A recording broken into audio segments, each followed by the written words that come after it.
Arif, how can the people support the podcast?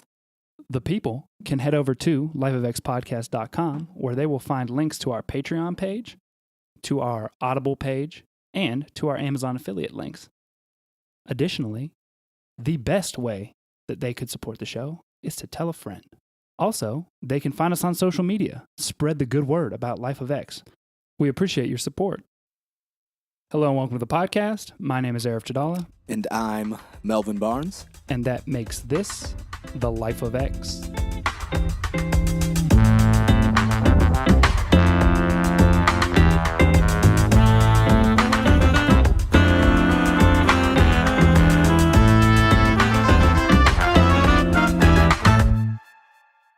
We are back in the studio, Melvin. How are you doing? I'm doing great, feeling good, ready to go on our new episode on Andrew Carnegie. Series on Andrew Carnegie. Yeah, that's true. Do not mislead the people. Make them think that this is just going to be one episode. Yeah, buckle up, because we're going to be here for a minute. We are going to be in it. I'm excited to do Andrew Carnegie. He is someone who I've been interested for a long time.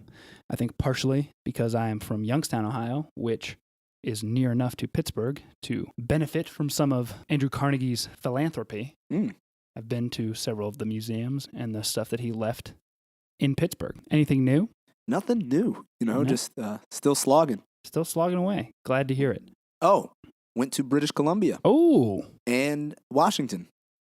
It was wonderful. Victoria, great place. Got some warm welcomes from the Canadians up there, and then great people. Yeah, Spokane, also pretty dope. Very nice. All right. Well, we're going to dive in a moment, but before we do, we just want to read a couple of reviews that people were kind enough to leave us on iTunes. Remember, if you would like to support the show, that is probably the best way to help us get our name out there. The first is from Joe Gable, and it says, "Excellent listen. Great for those that would like to learn about famous and influential people in history without having to do all the work. Hosts are well-informed and engage in educated banter throughout." Educated. Our second review is from Every Name is Taken, 12734. It says, "Very well done. Fun, informative, well executed, well produced." We also have two new patrons since the last time we recorded. Emily and Cheryl. They have both joined us at the $2 level. So, yeah, buddy. Yeah. So they received warm, handwritten thank you notes from the two of us, as well as a Life of X sticker. These stickers are great. They are fire stickers. If you would like stickers or other Life of X swag, we encourage you to head over to lifeofxpodcast.com, visit the support page, and check out our Patreon link. Yeah, we've got great mugs. We do have fantastic mugs. The mugs are great. Mm-hmm. Now, let us dive in to Andrew Carnegie. Who, my friend, is Andrew Carnegie? Yeah, so a little bit of feedback that we have received since starting the show is that Melvin and I read these biographies, and so we're like, oh, of course everyone knows who this person is, but that's not always the case. And so Chiang Kai-shek. No one knows who that is. So we're going to make a concerted effort to kind of give people an overview whenever we name drop, or even at the beginning of episodes, just give you a wide overview of who these people were before we dive in. So anyway, Andrew Carnegie, which people are going to get after us regardless of how we say his name, but people say Carnegie, people say Carnegie. Mm-hmm. I've heard strange variations on that as well. Yeah. I will say, growing up in Youngstown, I always called it the Carnegie Museum of whatever. Yeah. But now, whenever I talk about it, it just seems like Carnegie rolls off the tongue. Yeah, I'll have a tough time if we have to say Carnegie every time we say it. But, growing up in Toledo, we tended to say, I'm speaking for the whole city now, Carnegie. So, yeah, I'm going to go with that. Yeah, we're going with Carnegie. But anyway, who was Andrew Carnegie, Melvin? He was one of these, I don't know, can we call him an industrialist? Yeah, I think you would be well served to call him a industrialist and capitalist. Yeah, of the 19th century, immigrated to the United States and built an empire on railways, steel, and became one of the wealthiest men in the world. And really, whenever I hear Carnegie, I also tend to think of J.D. Rockefeller, another super wealthy American. Yeah. And Carnegie is probably best known for his influence in like the steel industry and all that, but he was also actually a relatively accomplished literary figure later in his life and also a major philanthropist. He is one of those people who sort of spurred the idea that among the ultra wealthy in the 19th century that you shouldn't die ridiculously wealthy. You should give much of that money away. Yeah, one of the interesting things that we'll get into as we go through the podcast is his efforts to literally give away all of this money that he had accumulated over the years. And we'll find out how successful he was in doing so. In short, Andrew Carnegie was a Scottish-American industrialist, capitalist, philanthropist, and literary figure. Man, I tell you what, how great would it be to have so much money that you're like, I am struggling to get rid of all of this? It's definitely a good problem to have. So we also need to talk about the book and the author, right? Yeah, for sure. And so many of you have probably, I don't know, maybe not. If you like biographies, chances are you've come across the name David Nasaw. He doesn't like to be referred to as a biographer. Okay. He likes to be referred to as a historian because that's what he is first. Which is interesting is that, so a lot of historians write biographies, but Right. I think there's, within the field of history, sometimes certain historians have a tendency to look down upon people who write biographies as if it's not doing legitimate history or something Which, like that. in their defense, I guess, I think it's easy for a biographer to just fall into a glowingly positive review, to kind of treat whoever their subject is as a protagonist, instead of putting academic rigor to the telling of their story. And I think Nasaw does a really great job of doing that.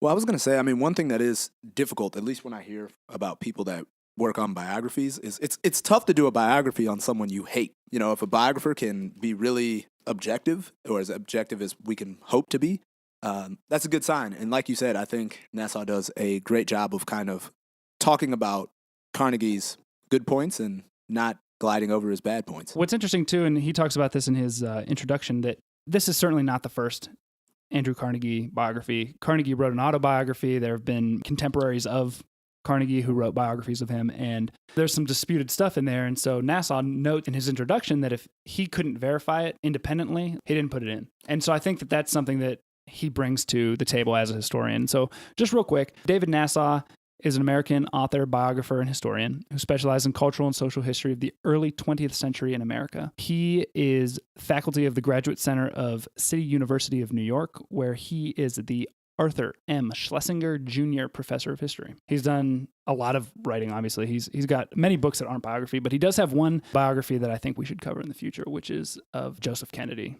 Sr. Oh, yeah. Yeah. So anyway, that's who Nasaw is. And to break our tradition of completely forgetting to mention the book, we are using Andrew Carnegie by David Nasaw. It is fantastic. So with that, Melvin, let us start with the birth of Andra, A-N-D-R-A, Carnegie in 1835 to William and Margaret, who goes by Mag Carnegie. Okay. Andrew Carnegie, as Eric mentioned, was born in 1835 to William and Mag Carnegie. And both Dunfermline. Yeah, in Dunfermline, Scotland. Which, luckily, I don't think there's a whole lot of Scottish names that we have to try to pronounce. That's true. Because if they're like Dunfermline, going to be a struggle. Right, I was going to say, please forgive us for butchering this name, which I'm sure we're doing in some regard. And both of his parents, William and Mag, were considered political radicals. At the time, they were Chartists. Yeah, now, what exactly is a Chartist? Well, I'll tell you what Wikipedia says it is. Chartists were people who were advocating in the United Kingdom for workers' rights and suffrage. Yeah, it's based on the People's Charter of 1838 that had 6 main reforms that it wanted. The sense that I got was it was the UK in this early industrial society, and people sort of pushing back for rights that had been reserved for what we would say the aristocracy. Yeah. So that's basically who his parents were. And my impression from reading the book was that his parents were considered radicals. It wasn't they were like so far out there. Like Dunfermline was a working class town. Mm-hmm. And so I'm sure that they weren't the only Chartists living right. there. I mean, it seems like members of his extended family were much more radical than his parents were. Right. They just maybe had sympathies with these radical ideologies, but I don't think that they were necessarily always out protesting in the streets. Yeah, his one uncle was, but I think his parents were just like, yeah, we should definitely be able to vote. Dunfermline was a one-industry town. Basically, everyone there was engaged in weaving fine linens. And, his father was actively engaged in that practice. And for a while, Dunfermline was a very prosperous sort of town in the sense that many Americans were purchasing linen suits, tablecloths, things like that. Dunfermline produced a lot of these products, and they were sold in the U.S. Yeah, we forgot to mention that in order to properly honor Dunfermline's legacy, Melvin and I are both recording this in fine linen suits. Oh, yeah, absolutely. Mine is green. Mm-hmm. Mine is woven from a tablecloth. Oh, but the problem with being a one-industry town is that when things get bad, they get real bad. Yeah, and I don't think anyone in Dunfermline could have expected them to get as bad as they were going to get when the Industrial Revolution took hold. Because suddenly, jobs like weaving, these are jobs that were more or less easy to replace a skilled hand weaver with a machine. Now, Dunfermline was initially insulated in that I believe the fabrics that they were working with were too soft and brittle for the machines to use because the machines would just chew them up and destroy them. But eventually, the technology advances, and now the products that they're making are being made by machines. And this just completely crushes the economy in Dunfermline. And this is the first time, really, when Andrew Carnegie's parents start considering maybe we need to move on to the New World. So what really touched off troubles in Dunfermline was the Panic of 1837, which was really a financial crisis, mostly in the United States. But like Melvin said, the majority of what they were selling in Dunfermline or producing in Dunfermline was being sent across the Atlantic to the United States. And suddenly, financial crisis in the U.S. means that people have less money for fine damask linens. Right. The first thing that you don't buy is that really expensive tablecloth that you wanted because it's going to look great on your 16-person table. Exactly.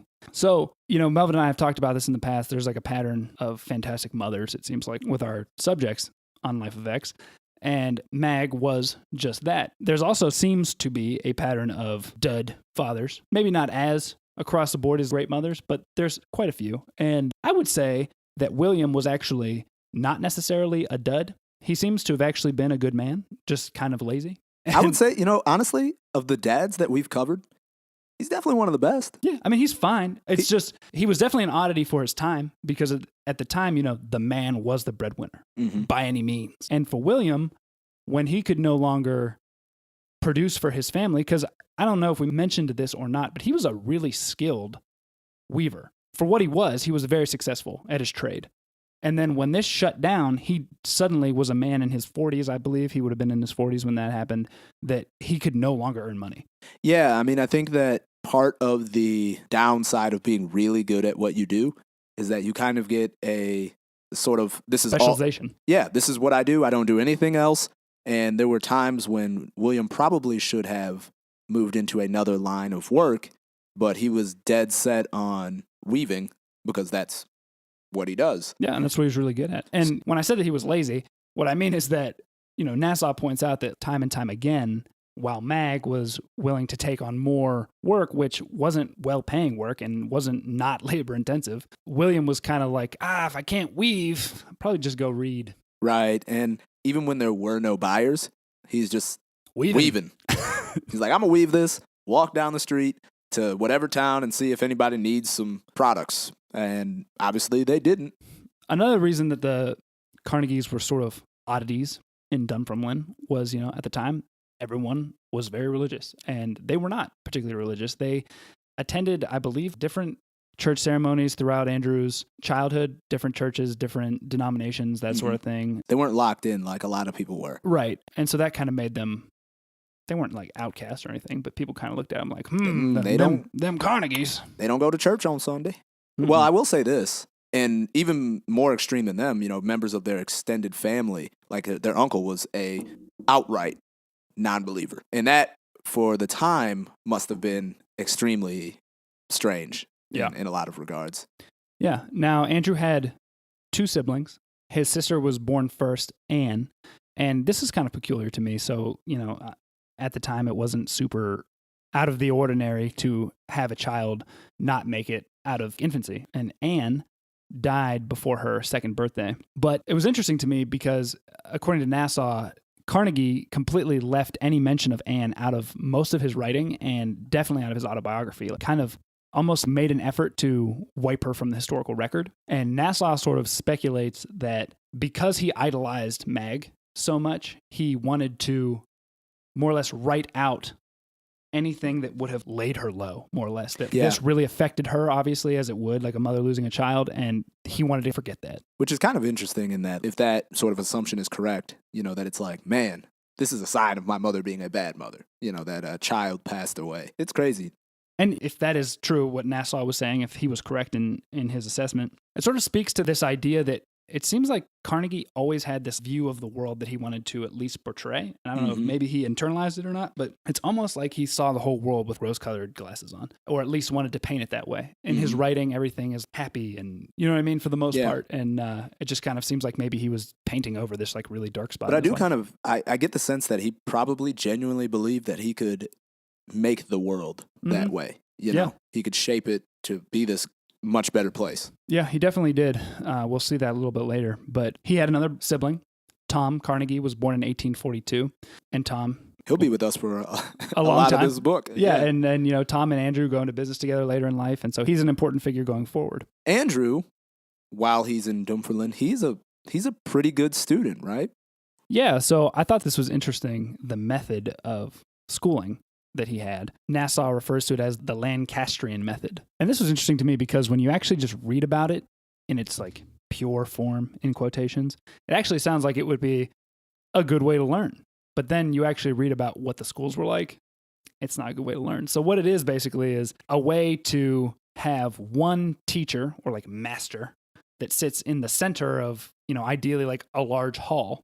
And there are children of different ages and, what we would refer to as grade levels today, all in the same class. And the older students who were learning most directly from the teacher were to then help teach the younger students. And it was kind of based on the idea that in order to teach someone, you must actually understand the content, which is kind of valid in my mind. In theory, sounds real good. In theory. But what it was just basically rote memorization and like extreme discipline. And I'm sure there was a lot of bullying and all that. So regardless, Andrew excelled at this. He has a fantastic memory, which we will see later as well.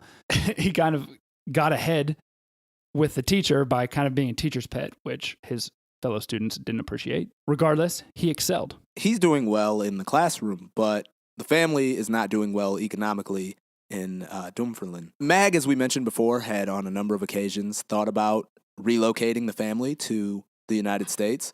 But earlier when she brought up this sort of question with her relatives that already lived in the United States, they told her, now's not a good time to come. The economy is down. There's barely enough jobs here right now, so we can't recommend that you come. Yeah, the state of the kind of work they would be looking for in the United States was super up in the air. The Panic of 1837, which kicked all this off, was happening in the United States. And so they just weren't sure if the Carnegies would be any better off in the U.S. And that's a big leap. You know what I mean? Yeah. Your support system is back home. And the other thing is, too, is the family's already in the U.S. Now, if they come, then that's another group of people that they have to, at the very least for a short period of time, help to support.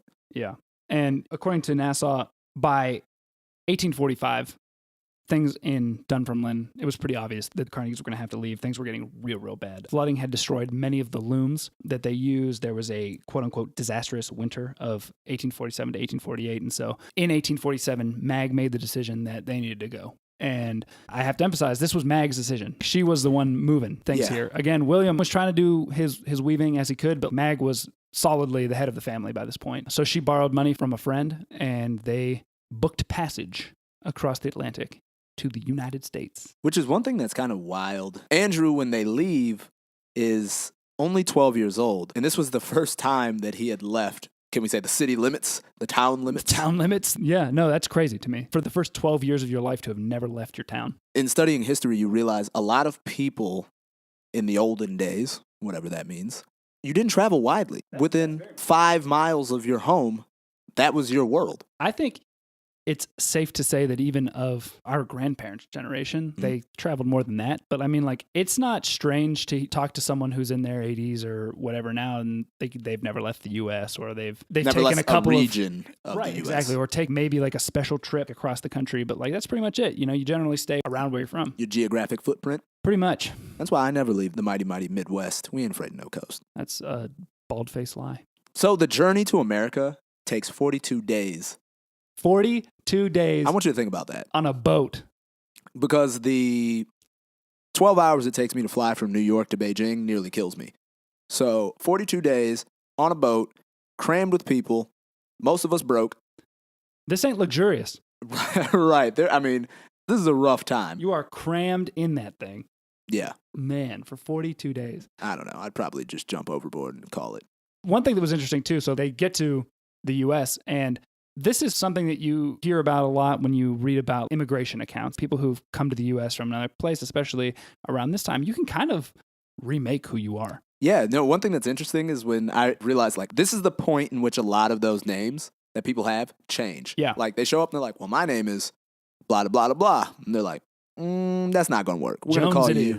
Yeah, we're going to call you Jones. Yeah. So they keep their name, but, well, Andrew, I should say, I believe it's at this point that Andrew officially takes the ANDREW spelling instead of ANDRA of his name. Also, he changes his age, and actually all of them except for Tom changed their age. So William and Mag, to be more, attractive as potential employees, dropped their age, I think, by like 4 years. And Andrew moves his age up to, I believe, 14 or 16 or something like that, even though he was tiny. Yeah, he was a small man. I mean, he was a small man, but he was a very small boy. Like, we can say full grown, he was probably, 5'2"? At one point, I read a description in Nasaw's book that he was, as an adult, barely 5 foot and weighed about 109 pounds. Scrappy, though. I bet you he was scrappy. So when the Carnegies arrived, they were arriving amidst this very large immigration boom.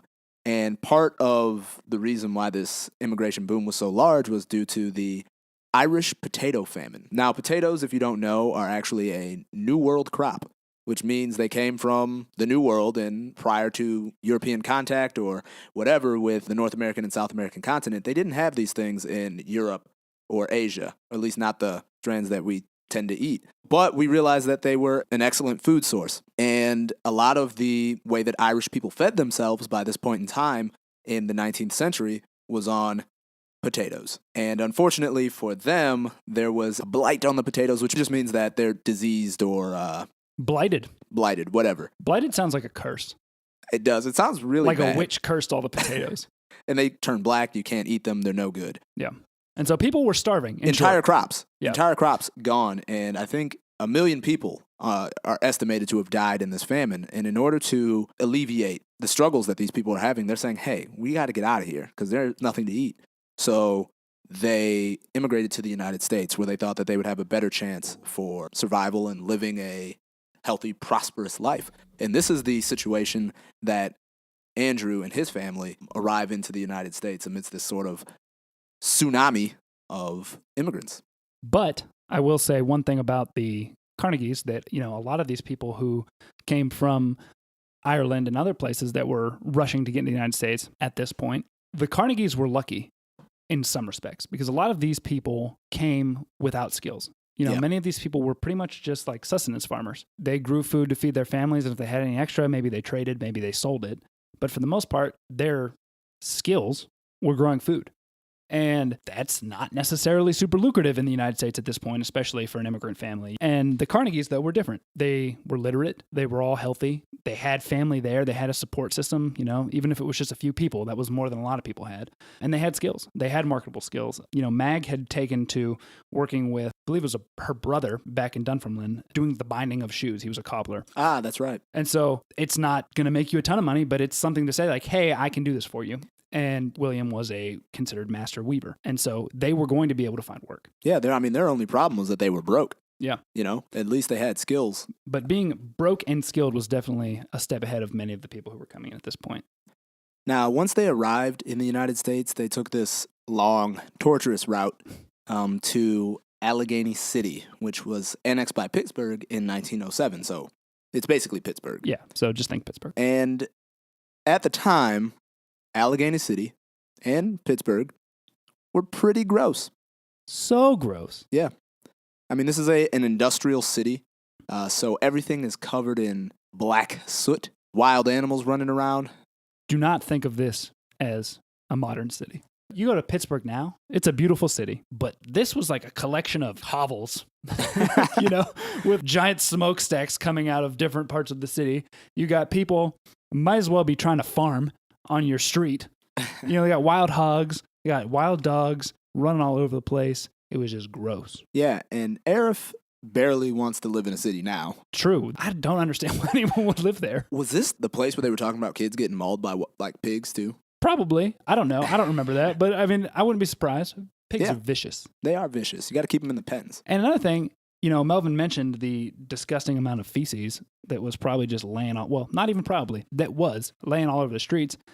It just stayed there and garbage because they didn't have any sort of infrastructure to get rid of it. So it's just laying there. And then Nasaw mentions that whenever those rivers flooded, which apparently they did relatively regularly at this point, it was a disaster. Biblical. Okay, so imagine how gross it would have been just with like the animals and all that stuff. Now imagine flood washes in, drowns a bunch of them. So now you just got dead animals, all this disgusting grime, and now it's in like water, like fetid water, just laying around the streets. I remember that maybe before they arrived, his aunt sent a letter that was talking about how bad the flooding had been, and it had like flooded the house. She was like, "Oh, it was a lot of fun. We got in boats and had to travel around that way and things like that." So yeah, that's where they arrived, and they were staying with family. With family, of course. Yeah. And once they arrive, William kind of continues to be William, which means he's only mildly economically viable. Yeah, so he's going to try to be a weaver again. Yeah, and Mag, once again, takes up the role as the breadwinner. And Andrew he initially got work as a bobbin boy. Arif, do you know what a bobbin boy is? I actually do. I didn't. I was looking this up. So initially, like we said, William tries to be a weaver again. And so he would make stuff at home, home being the family house that they were staying with. And he would try to sell it door to door. Didn't work. So as Mag goes out and she starts doing her thing, being the breadwinner, William quickly realizes, or maybe Mag realized it for him, that he was going to need to get a job in the way of some sort of like industrial job that was at least going to make some sort of regular pay. Now, up to this point, we'd mentioned that Andrew was very bright and he was doing really well in school. Tom was very similar. He was also very bright. And Mag really wanted both of those kids to not have to work if at all possible. But by the time Andrew had turned 13, it was pretty obvious that in order to make ends meet, he was going to have to get a job too. So he and his father both go get jobs at the Anchor Cotton Mills, working from 5 a.m. to 5 p.m. Oh, what a childhood.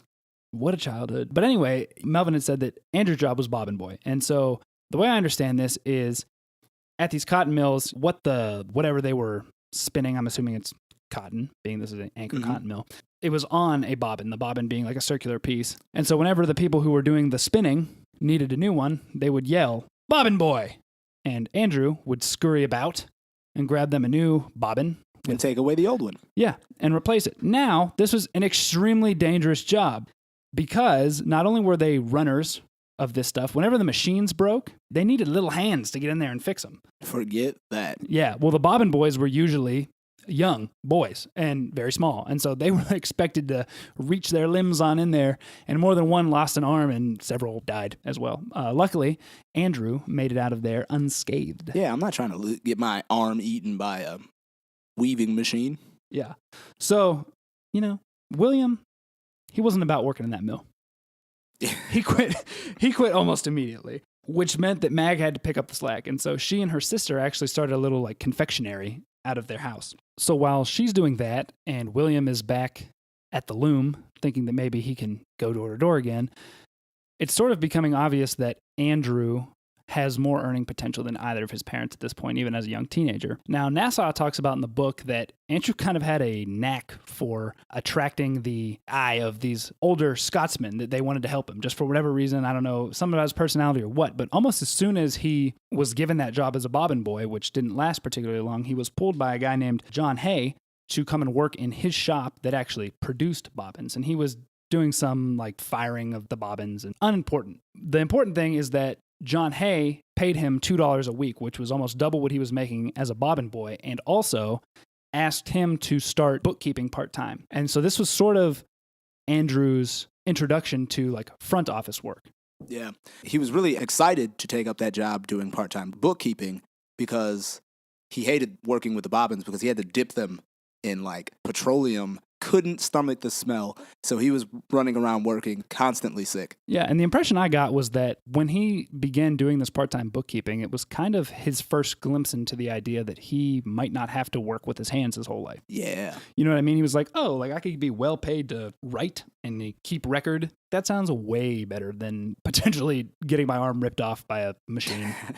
And then, he falls into another excellent job opportunity. Yeah, so Hay couldn't employ a full-time bookkeeper. He just didn't have the business to have that kind of money. So one of Andrew's uncle's friends worked for a telegraph company. Mm-hmm. And so he grabbed Andrew as a messenger. Right. Now, there was a little bit of apprehension about Andrew working as a messenger. He is, at this time, 13? Yeah. Maybe? 13 or 14, I think. And the messengers were expected to carry these messages any time of day or night. Anywhere, which would mean he may be traveling through the countryside as a 13-year-old boy at the middle of the night. At like 4'10", 89 pounds. Not to mention his slight frame. And I think his father was really like, nah, I don't think this is a good idea for you. Yeah, but he did great at it. We mentioned already he had a fantastic memory. And as someone who hadn't been in the city for long, memorized every street in the city and the faces of important people. And Andrew was also really kind of crafty as a messenger. He would memorize the schedules of these guys he had to deliver to, and also the schedules of like certain theaters where they might be at or where he might need to deliver something. And he would remember like, oh, this show comes on at 1 p.m., so I'm going to hold this message until then, because if I deliver it then maybe they'll let me come in and stay for the show. Or if he had to deliver to, let's say, a confectionery or something like that, they would sometimes tip him in treats. So he made the messenger gig work for him. Yeah, and it was a good job to have, too, because Nasaw points out that where many boys his age are stuck in factories, breathing in soot and all that, he and his... Losing arms. Exactly. He and his buddies who are running these messages for this guy, I think his name was O'Reilly, were out in the semi-fresh air, as fresh as Pittsburgh air was. Eating candy and apples and stuff. Taking in the culture, watching shows. How the process worked that Andrew got these messages was that a telegraph operator would receive a message in Morse code and then translate it, write it down, give it to Andrew. He would run it to whoever it needed to go to. Well, Andrew, who was also, even at a young age, pretty interested in self-improvement, taught himself Morse code. And one day, when no one was there, except for him, a message came in. He wrote it down, translated it, and then replied. It's described in the book as him like waiting for his boss to come in, and he's like really nervous because he's like, oh gosh, I hope I gave the right answer or whatever, and was kind of expected to get punished. But when his boss came, he was like, oh, you did a really good job. And so kind of from there on out, when there was a telegraph operator who couldn't come in or just wasn't working there, they had a spot, Andrew would fill in, and eventually he got to be a full-time telegraph operator.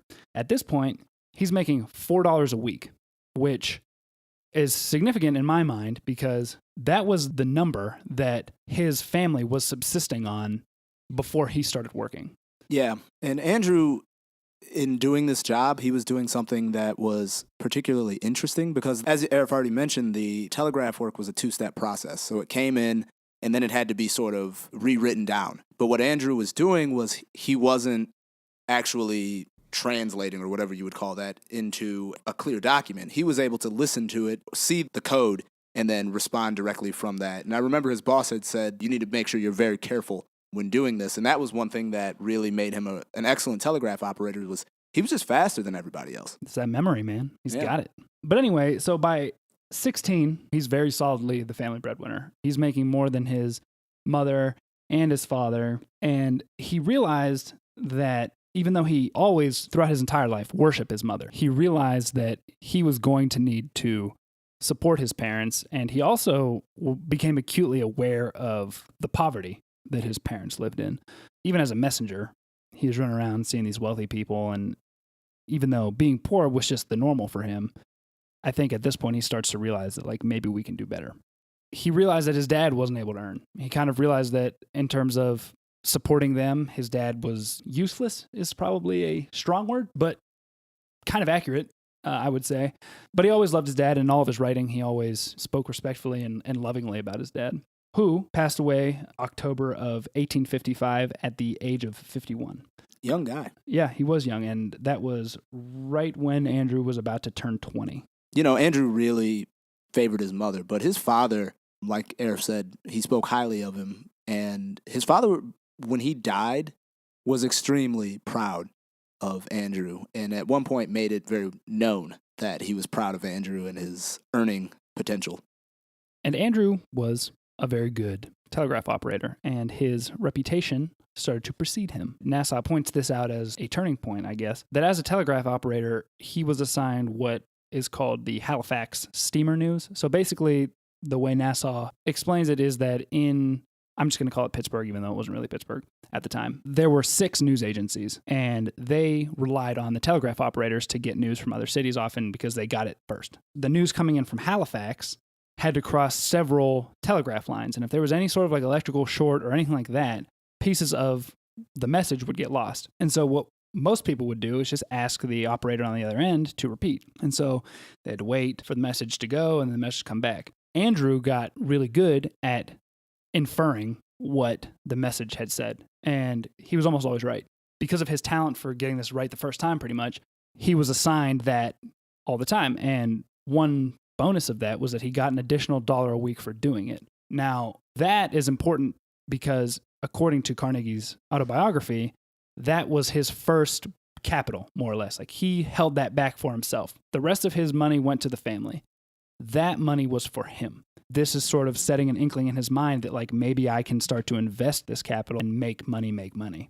Also, through his exploits working as a telegraph operator, he finds himself in the good graces of a man named Thomas Scott. Now, Thomas Scott was an American businessman, and he becomes the president of the Pennsylvania Railroad, which was one of the largest railroads in the country at the time. Scott takes a liking to Carnegie and kind of takes him under his wing. Yeah, so Pennsylvania Railroad was enormous at the time, and Scott's rise through the ranks was as swift as Carnegie's had been at O'Reilly Telegraph. And he got to know Carnegie just from communications between, the railroad and the telegraph company. He was like, hey, why don't you come work for me? And so he took in Andrew, and Andrew became not only his personal telegraph operator, but also his personal assistant. And so, he was always with him. And so he was in on the important meetings, and he was there for all the important stuff that went on. And he kind of rode Thomas Scott's coattails through the ranks of the Pennsylvania Railroad. While working for Scott, Andrew's learning the industry, but he's also getting paid a ton of money. So at the time, he's earning $35 per month. Now, we have to keep in mind that when him and his family first arrived in the U.S. and began working, they were only making $16 a month total. Yeah, and that was enough for them to live off of. Yeah, so he's learning a lot from Scott, and perhaps the biggest thing that Scott introduces him to is the world of investing. And Scott, who's super wealthy, big wig, he's like, hey, Andrew, would you like some stock in this company, Adams Express? This ended up giving Andrew his first dividend. Yeah, it was interesting because Scott was familiar with this world, but this was not a world that most people got into at this time. Today, you can open an online brokerage account with anybody and anyone can do it. And with relatively small amounts of money, you can jump in. But at the time, this was reserved for like the rich and powerful. Top hats. People wearing top hats. Pretty much. And Scott really liked Andrew and like legitimately liked him, not just for, the work that he did. He really liked him. And I don't know if they would be considered quote unquote friends, but at this point, but he at least liked him enough to say like, hey, I'm about to go in on this deal that I know is going to be successful. I know you probably don't have the money, but I will loan you $500 to come in on this investment with me. And Andrew was like, yes, please. So he does just that. By this point, he owned the house that they were living in, right? Exactly. I don't remember if he had purchased or inherited that house from his mother's family. But regardless, he owned it. Fun fact about that, just another terrible thing that the Steelers did. knocked that house down to build Three River Stadium. The Steelers? Yeah, dude. Terrible people. Hate the Steelers, man. Anyway, so he took a mortgage out against that house to repay Scott, and he received the stock in Adams Express, and he started receiving dividends. So in investing, companies can choose to issue dividends to shareholders. They still do that today.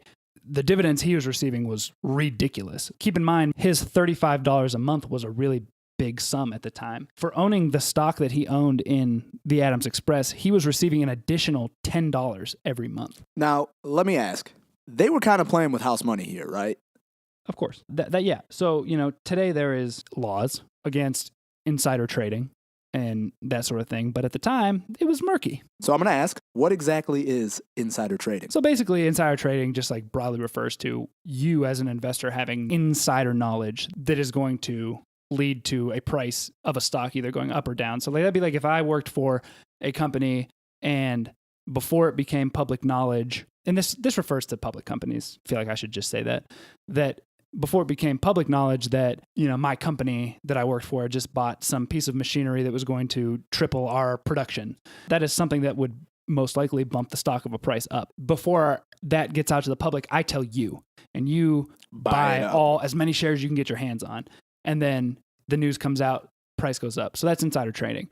Basically, it was murky in this regard because this was private and like a lot of the laws weren't in place. But basically, how this looks like insider trading is that Scott owns Pennsylvania Railroad. This is a railroad company. Scott is going to cut the Adams Express as many deals as possible to make sure that it's a valuable and productive company. And so it's just like, I guarantee you success in me being an investor. This kind of becomes something that Carnegie, as he becomes a much more savvy capitalist, will do in the future. Yeah, no, I mean, we'll get to a point. He writes down his investment principles and basically make sure you always have an insider is one of them. But again, it was murky territory at the time. But yeah, Andrew, beyond this, he's making a little bit of money. Now he has the time, the money to really engage himself in learning. And he loved to learn, and he loved to read, and he loved engaging in debates. And one thing that he always stressed was being a well-informed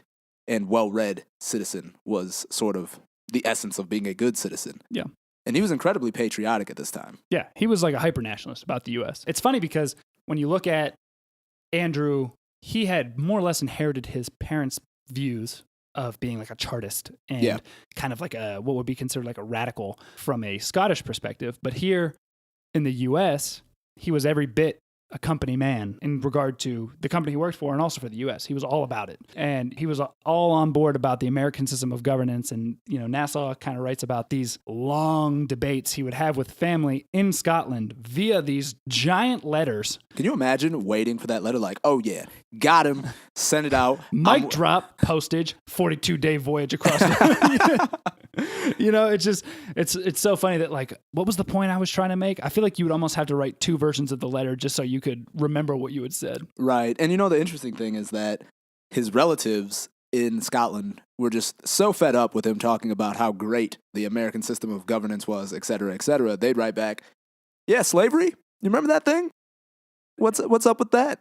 Yeah, and he was an avowed abolitionist. Yeah, there wasn't really much he could say about that. Right. He was just like, we're working on it. But let me tell you about all the great things. But yeah, so this whole idea of being a well-read citizen makes you a good citizen was something he kept at heart for like the rest of his life. And he always loved to learn. And, at a young age, he and some of his friends began like a debating club, basically. And so they would get together and they would read stuff and then debate each other. They were called the Allegheny City Boys. And eventually they joined the Webster Literary Society in Pittsburgh, where they debated issues of constitutional history and political theory.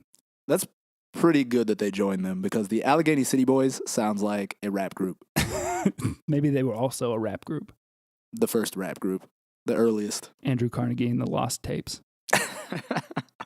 In 1858, Thomas Scott decides that it's time for Andrew to be relocated, and he ends up in a place called Altoona, and this is also in Pittsburgh. I mean, not Pittsburgh, but Pennsylvania, which I think is a weird name, Altoona. Yeah, everything about Pennsylvania is strange. True, and he ends up there, and he meets Rebecca Scott, who is Thomas Scott's niece, right? Yeah, if I recall correctly, he was like staying with their family. Like they were kind of hosting him until he could get a house or whatever. Now, it's important to remember that Andrew comes from humble beginnings. He's not one of these polished aristocrats with all the fancy clothing and manners and things like that. New money. Yeah, so he had to learn these things. And Rebecca Scott was one of the first people that really taught him how to move around the old money circles, you know? Because he was, like I jokingly said, he was new money, but he really was. And Rebecca was old money. Like that whole family was rich. And so she was a little bit older than Andrew, but like they became friends. And she was like, hey, let me show you how to use this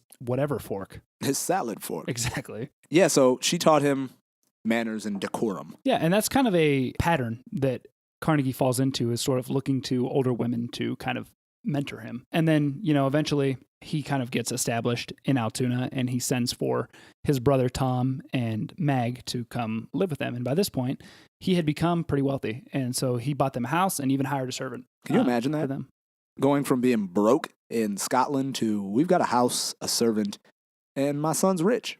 Yeah, and he was only 22 when he got to Altoona, so like this is quick. He had a quick rise, and then after a total of 6 years with Scott, this is total, so not just in Altoona. He was in Altoona for 6 years. Scott was promoted to vice president of the Pennsylvania Railroad, and he promoted Andrew to superintendent of the Pittsburgh Division. So at 24, Andrew is now the superintendent of the Pittsburgh Division and super successful. So, moral of this story, rub elbows with wealthy people. Moral of this story is find someone who is rising quickly and latch on. Yeah, hold on tight because they will take you into the stratosphere. So by 1860, Andrew is 24. Grown man, superintendent of the Pittsburgh Division of the largest railroad system in the United States. But he still looks like a child. Yeah, he's all of 5 feet tall, and not a round 5 feet tall. He's like a thin guy. A child like 5 feet tall. Yeah. In taking this new position of the superintendent of the Pittsburgh Division, he was going to relocate from Altoona. And so he's like, all right, I got superintendent money now. I'm going to move mom into a super fancy neighborhood in Pittsburgh. And so he does. However, he did not think about the fact that Pittsburgh, fancy as the neighborhood may have been, was still disgusting to live in. Yeah, I mean, they talked about the house, the home, just being filled with soot. Yeah, so beautiful home, just covered in grime. Yeah, you can't escape it. Right, so that was not going to last long. And so they ended up moving to a rural suburb, I guess, is a way to describe it. It's definitely like a suburb, and there was a neighborhood, but it was kind of pastoral. It was about 8 miles outside of Pittsburgh in what is today Point Breeze, Pennsylvania. We talked about how Andrew had ridden Tom Scott's coattails to the top, to where he's currently at. And so he kind of, learning that lesson, turns around and does the same thing for his brother Thomas. By this point, Thomas was working as his personal telegrapher and his personal assistant. And the three of them all lived together in this new pastoral neighborhood, and the estate that Andrew ended up buying, they called Homewood. And it was super wealthy. There was all kinds of old money there. And as we already talked about, Andrew didn't really know how to move in these circles, even with the help of Rebecca Scott. And so he looked again to two older women who lived in the neighborhood, Miss Addison and Mrs. Wilkins, to correct his decorum and his proper dress. While at work, this is the first time that Andrew is responsible for managing other people, and this did not prove to be one of his strong suits. Andrew tended to hold people to the same high standard that he held himself to, which meant working tirelessly day and night at times, and it really didn't work out. I mean, he realized that he's working these guys way too hard, and in doing so, they're not being actually all that productive. So the bad thing is he has this flaw, but the positive is that he actually recognizes that he's not a great manager. This is when things start to get really interesting in the United States. Yeah, we already discussed that Andrew hated the institution of slavery and considered himself an avowed abolitionist. And March 1861, Lincoln's elected. And on April 12th, the Confederate Army attacked Fort Sumter. By April 15th, Pittsburgh was up in arms, answering Lincoln's call to raise a 75,000-man volunteer force. Now, the Pennsylvania Railroad, being a railroad company of such an enormous size is going to play a big role in the conflict, because at this point in time, railroads are essential to moving men and material for the war efforts, both in the North and in the South. So the railroad company that Carnegie works for is very important in terms of moving men and arms from the Pittsburgh area to other parts of the conflict. And in the beginning, this is largely Carnegie's contribution. He's very, as we mentioned before, he's an abolitionist. So this is kind of the cause that he's been waiting for, and he really presents himself as bleeding for the cause with this really weird war story. Yeah, in his autobiography, he's got a very self-important portrayal of his role in the conflict. So you could ask yourself, if he was so committed to the cause, why didn't he go and fight? And I think guns are scary. Exactly. And actually, Nasaw kind of speculates that the reason that he keeps his job at the Pennsylvania Railroad as long as he does is because he was exempt from the draft when there comes a draft. So he was actively seeking not to fight. But he, in his autobiography, paints himself as this hero bleeding for the cause, as Melvin has already said. And I'm actually just going to read this part from Nassaw's book just because I think it's funny how he wrote it, and I think he did a good job of getting the point across. And so he says that the most dangerous segment of the route around Baltimore was the final one, the stretch of tracks from Annapolis to Washington, which had to be protected from Confederate sabotage. In his autobiography, Carnegie dons the hero's mantle and tells us that it was he and the corps of assistants that he brought with him from Pittsburgh who secured this stretch of track. In the course of doing so, he was slightly injured, receiving a gash in my cheek which bled profusely. In this condition, I entered the city of Washington with the first troops, so that with the exception of 1 or 2 soldiers, wounded a few days previously in passing through the streets of Baltimore, I can justly claim that I shed my blood for my country. Among the first of its defenders, I gloried in being useful to the land that had done so much for me. And apparently this was completely fabricated. Not even completely fabricated, but when he wrote this, he was completely unironic in writing it. And so apparently he did cut his cheek. I thought at one point, Nasaw points out that he wasn't actually in the place where he said he was when all of this happened. He was actually still somewhere else doing... Yeah, no, you're completely right. So Nasaw says that he may well have actually received a gash on his cheek, but the whole part about marching into the city among the defenders was completely false. Which is so crazy because we're talking about wounded troops and you're like, well, I got a gash on my cheek while I was working on the railroad. That's right. In my management role. Bled for my country. But after all of this work is done, Carnegie returns to Pittsburgh in 1861. I also want to just point out real quick, he was in Alexandria, Virginia at this time. So the Pennsylvania Railroad had sent him and that corps of assistants that he had mentioned in his autobiography. They sent them to overlook that part of the railroad system. So just wanted to note that. Do you think he got a Purple Heart? Oh, I bet he asked for one. Right. Well, again, he's returned to Pittsburgh in 1861 to continue his goal of getting money. So when he gets back, and remember, he's learned a lot of investment techniques from the guys that he's been around, and he comes up with sort of the 10 commandments of investment with fewer principles. The first being only invest in companies you've investigated and can understand yourself. Yeah, it's funny, and we will continue to list these other 3, but it was funny when I was reading this, having just read Warren Buffett's biography for my own reading. He has investment principles and they're not the same as his, but they're sort of similar. So that's one of them, don't invest in companies that you don't understand. So, and then number 2 is only invest in companies you have insider knowledge about. That's right. Which I guess in 2018 would be a problem. Right. So we should probably scratch that one, dear listener, if you come to Life of X for investment advice. Right.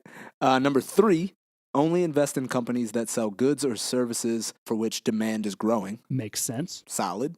And then the final one is never invest as an individual, always with a group of trusted associates who together will own a dominant or controlling interest in the company. That's right. You are not going to be a minority shareholder and get pushed around. Basically, this was their way of being able to control the fate of the company. And we'll see moving forward, some of these takeovers are just dirty. Yeah, and I mean, he stuck to these principles through his entire life, and he found great success in doing it. And that kind of brings us to William Coleman, who is a neighbor, I guess we would call him. I don't know. I don't think they were next door, but he lived near Helmwood. Fellow rich guy.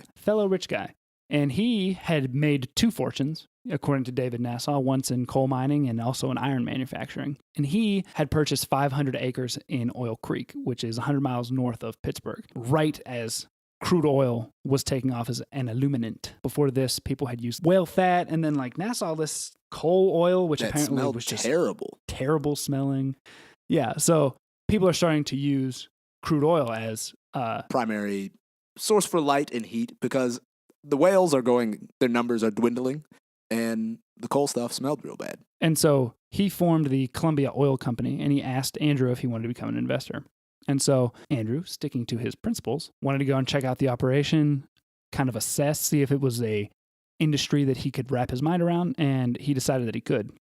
He did. He became a investor, and this is important because it kind of marks his first solo, or not solo venture, but self-led venture. Before this, he had always been invited in on these deals by someone else, like Thomas Scott. And in this instance, it's like, I'm making this decision myself, I'm doing the assessment myself, and then I'm going to go in that way. And they end up actually making a lot of money in so this venture. Much money. And part of it is absolutely brilliant. So the oil is being sold at the time when they first start for a really low price. Supply is high. Like you're seemingly never ending. You're going to make a little bit of money, but you're not going to make oodles and oodles of money, right? Yeah. You're making your money off the volume you're selling. Right. So what they do is they come up with this great idea, which to me sounds insane. They decide, we're going to hold on to this oil. But obviously they don't have the storage that we have today. You don't have giant barrels that you can hold it in. Exactly. So what do? You build a man-made lake and fill it with oil. That's right. And you just, the oil that's sort of running off, you skim it off the top, and you can sell that in the meantime. And, they kind of had to have the stomach for this because they were able to sell some of it that they couldn't hold on to. But, of course, they're losing a lot of this oil, too. Like, it was coming in. Seeping into the ground. Yeah. I mean, seriously, they were just watching some of this oil flow away. So they really had to stomach that out. But, man, did it pay off. So what they do is they wait for demand to go up. And that inevitably raises the price. Supply is low, demand is high. They wait for that perfect moment, and they sell their lake of oil and make so much money. Unbelievable money. In a thing from Nasaw, I noted just some of the dividends that this Columbia Oil Company was paying out just because of how astronomical they were. He says by June of 1863, the Columbia Oil Company had made so much money, they were paying a 30% dividend. August and September, they paid an additional 25% on top of that, like as a bonus. And then in the first 6 months of 1864, they paid a 160% dividend, which is astronomical. See, this is why the EPA just ruins companies. Because you know what? You can't make man-made lakes filled with oil, let that stuff run off into the forest. What are they thinking? Yeah. Who needs clean water? They're trying to hinder the American business person. Jobs. So they're really successful in that. And needless to say, by this point, Andrew was rich. Filthy rich. Rich with a capital R. Filthy rich. And so now Andrew's got all this money coming in from Columbia and then also his other investments. And the war is coming to an end. And there's going to be a lot of rebuilding that needs done because obviously the Civil War wreaked havoc on American infrastructure and just America in general. And a lot of rebuilding was going to be needed. And Andrew saw dollar signs in his future. So we're actually going to leave off there for this episode. We will come back and we will talk more about how Andrew continued to profit from the rebuilding and remaking of America. Before we go, Melvin, do you want to tell the people how they can support the show? If you want to support the show, one way you can do that is visit our webpage at thelifeofxpodcast.com. You can find our links to Patreon. What do we have? Patreon, Audible, Amazon. That's right. And that's all. That's all? Oh, I got it all. You can do that, but the best way to help us out is to leave us a 5-star rating and write us a kind review. Glowing review. And that helps get our name out there. That's right. So we will be back next week. Thank you for tuning in. Thank you.